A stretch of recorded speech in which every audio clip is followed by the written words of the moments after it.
आंबेडकर यांच्या विचाराला कोटी कोटी प्रणाम। आज या समापनच्या कार्यक्रमाला भंतेजी पाहिजे आपल्याला, त्याच्यामुळे बोधीपंत भंतेजी आपल्याला लाभलेले आहेत। त्याचप्रमाणे आयुष्यमान रणजितजी आंबेडकर यांची भेट झाली असता आपण यावे असं सांगितल्यानंतर त्यांनी एका शब्दात होकार दिला, ते पण या ठिकाणी आलेले आहेत। भंते गमसीन हे सुद्धा आलेले आहेत, त्यांना वंदामी वंदना। या ठिकाणी उपस्थित सर्व असलेले समितीचे उपाध्यक्षा विश्रामताई, सचिव गुंडाणे सर, सहसचिव अळऊ साहेब, उत्तरमारी ताई, लताताई ब्राह्मणे, वंदनाताई देसेकर, सुदेताई आणि अशोक भाऊ जीवने, त्याचप्रमाणे केंद्रीय शिक्षिका आणि आजी माजी पदाधिकारी, सर्व उपासिकांना आभार मानायचं म्हटलं की एखादं नाव सुटू नये म्हणून प्रश्नच असा निर्माण होतो, आणि आपण जरी म्हटलं नाही तरी ते सुटते, म्हणून सर्वांची माफी करणं। आज मान्यवर आल्यानंतर, भंतीजी आल्यानंतर, भंतीजींनी फार चांगल्या पद्धतीनं आपल्याला मार्गदर्शन केलं, धम्माबद्दलची माहिती सांगितली। त्याही पेक्षा रणजित आंबेडकरांनी की बाबासाहेबांना अभिप्रेत असलेला धम्म याबद्दलच फार क्रांतिकारी कमी वेळात जास्त सांगण्याचा प्रयत्न केलेला आहे, आणि निश्चितच आमच्यासाठी, आमच्या भीमरत्न बुद्धविहारासाठी प्रेरणादायी राहील। त्याच्यामध्ये भर जर टाकली असेल, उपस्थित झाले धम्मशील भंतेजी, त्यांनी भर टाकलेलीच आहे, आपल्या भीमरत्न बुद्धविहाराची शोभा वाढवली आहे। कार्यक्रम कोणताही असो, कार्यक्रम छोटा असो की मोठा असो, आपल्याला मोठा घेता येत नाही, पण छोट्याही कार्यक्रमाला आपण त्याचं मोठं स्वरूप आपल्याला देता येते। कारण काही बाबींचं आपण तंतोतंत पालन केलं तर हे शक्य आहे, आणि कार्यकारिणीतील सर्व लोक सजग असले की मग बाकीचे उपासक उपासिका सुद्धा आपल्याला मदत करत असतात, आणि ही मदत प्रत्येकाचीच आवश्यक आहे, आणि प्रत्येकाची मदत असल्यामुळे आपल्याला आज भोजनदान दिलं ते दिवाकरजी धवणे, मनीषाताई धवणे आणि त्यांचे मुलं सुद्धा या ठिकाणी आले। बादल, उबिकाताई, सानवी, त्रिशिका, आरंक, दयाल, दीक्षा, स्वप्नील आणि पायल, हे सर्व परिवारातील लोक आलेले आहेत। आपल्याला आज त्यांनी भोजनदान दिलं, म्हणून सर्वप्रथम सर्वांतर्फे त्यांच्याबद्दल आभारी आहे, धन्यवाद आहे, त्यांच्या परिवाराची मंगल कामना करतो। कारण भोजनदान असलं की संख्या टिकते, आणि जशी संख्या ग्रंथ वाचनामध्ये टिकली, जशी संख्या ग्रंथ वाचनामध्ये टिकली, ती सर्व श्रेय ग्रंथ वाचक जे आहेत आयुष्यमान राजहंसजी गावंडे सर यांना जाते। कारण की ग्रंथ वाचन करीत असताना त्यांना सुद्धा अभ्यास करावा लागेल, आणि त्या पद्धतीचे संदर्भ देऊन, आणि म्हणून आपली संख्या कधी नव्हे या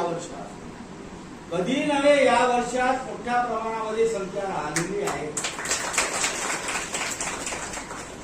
पण आज वर्षावास समापनचा कार्यक्रम आपण 2 दिवसापासून व्हॉट्सअपवर टाकलेला आहे. ज्याप्रमाणे आवाज इंडियासाठी जेवढी काही उत्स्फूर्त गर्दी होती तशी गर्दी मला काही वाटत नाही. पण आवाज इंडियासाठी गर्दी होती. म्हणजे असं वाटतं की लोकांना आवाज इंडिया पाहिजे, काही हरकत नाही. ते पण आपलाच कार्यक्रम होता, पण तो आज संख्या त्या मानानं या कार्यक्रमाला कमी आहे. ताईंनी सांगितलं तर भावना ताईंनी मला आज ते पानपुळे केबलवाले येणार, मला बरं वाटलं. आले का नाही आले तर मला बरं वाटलं की बा आपलेच आहेत, आले तर अधिक चांगलं आहे, काही हरकत नाही. त्यांच्याबद्दल मंगलकामना आपण करूया, ते पुढे येतील. आणि हे उली भरून काढण्याचं काम आपले रणजितजी आंबेडकर नेहमीच करत असतात. आणि म्हणून आपण सुद्धा लक्षात घेतलं पाहिजे. त्याचप्रमाणे जे काही दानदाते आहेत, अतुलजी पाटील, गोंडाने ताई आणि यांचा सुद्धा मी धन्यवाद मानतो. कनिष सुनील मुरारकर हा जो मुलगा आहे याचा आपण सत्कार केला. त्याचं MBBS झालेलं आहे आणि IIT ची तयारी चालू आहे. तो घरीच असतो, बाहेर निघतच नाही. त्याला आवडीचे पुस्तकं पाहिजे. मी कबूल केलं होतं एक पुस्तक देण्याचं, पण ते मला शक्य झालं नाही. त्याऐवजी मी दुसरं पुस्तक दिलेलं आहे. कारण त्या मुलाला जर आवड आहे आणि बाबांनी, त्याच्या आईनी की त्याच्याविषयी वातावरण तयार करून ठेवलेलं आहे घरी, आणि एक IAS अधिकारी बनतो आहे, त्याची तयारी करतो आहे, प्रयत्न करतो आहे तो, आणि प्रयत्न निश्चितच सफल हो. ते आपण त्याचा सत्कार केला, सन्मान केला. त्याच्याबद्दल अधिकारी बनण्यासाठी त्याच्याबद्दलच्या त्याच्या परिवाराविषयी आपण सर्वजण मंगल कामना केली. हा कार्यक्रम करत असताना ज्या काही मदत आपल्याला कार्यक्रमामध्ये होते हे सर्वांचीच मदत असते. पण काही नाव नाही घेतले तर ती जरा आपल्याला कठीण होऊन जाते. भावनाताईंनी फार सुंदर सजवलं. त्यांच्यासोबत आपल्या कांचनताई पेटकर होत्या, आणि ती कोण होती, आणि रांगोळीसाठी तर जे सोनू भीमरावजी ठाकरे यांनी रांगोळी सुंदर काढलेली होती आवाज इंडियाच्या वेळेस. त्याच रांगोळीला जसं तसं ठेवून त्याला सुशोभित करण्याचं काम आपल्या कांचनताई पेटकरनं आणि अशोक भाऊ जीवनेनी केलेलं आहे. आणि म्हणून त्यांचं पण सुद्धा आपण धन्यवाद मानलेले पाहिजे. कारण या लोकांच्या सहभागाशिवाय, सर्वांच्या सहभागाशिवाय कार्यक्रमच होत नाही. हा कार्यक्रम सर्व उपासक उपासिकांचा आहे. हा कार्यक्रम सर्व उपासक उपासिकांचा आहे. आणि म्हणून सर्वांनी आपापल्या परीनं, कधी नव्हे एवढं मोठं दान जे वर्षावासामध्ये कधी नव्हे असं दान आणलेलं आहे. प्रत्येक दिवशी एखादा 2 दिवस सुटले असेल, एका दिवशी तर मग 3 4 दान यायचे. एवढंच काय, आज भोजनदान आहे धवने परिवाराकडून. तरी सुटू नये असं वाटलं असेल, पुन्हा त्यांचं दान आलेलंच आहे. डब्बा दिसला मला कोणाची ताई, हा सुधाकर भगत आपले मित्रच आहे, त्यांनी दान आणलेलं. एवढंच नव्हे तर दीपकजी काय हरकत नाही, दानात दान, भोजनदान, म्हणजे भोजनदानामध्ये भर पडून राहायचं. नाहीतर मग आपण तर 10 पैशाने मोजतो. नाही सर 50च काढा ना, 100 कायले काढता. पण तरी 100 आपल्याकडून घेतलेली सुचवलेली रक्कम आहे, आणि ती रक्कम जास्त झालेली आहे.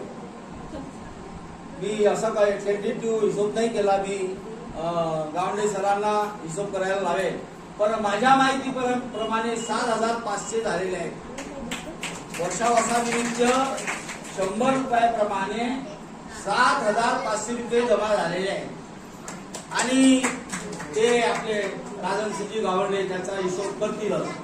फक्त माझा खर्च चालू आहे, त्याचे हिशोब करतील. आणि या पद्धतीनं सर्व उपासक उपासिकाचं दान आहे. कोणाकोणाचे नाव घेऊ म्हणून सर्व उपासक उपासिका ज्यांनी ज्यांनी सहकार्य केलं, या आपल्या ज्येष्ठ कमलताई कांबळे यांनी फार मोठं सहकार्य केलं आणि त्यांना पहिल्या रांगेत सांगितलं बसा तुम्ही, कारण कार्यक्रम आपला चांगला झाला पाहिजे.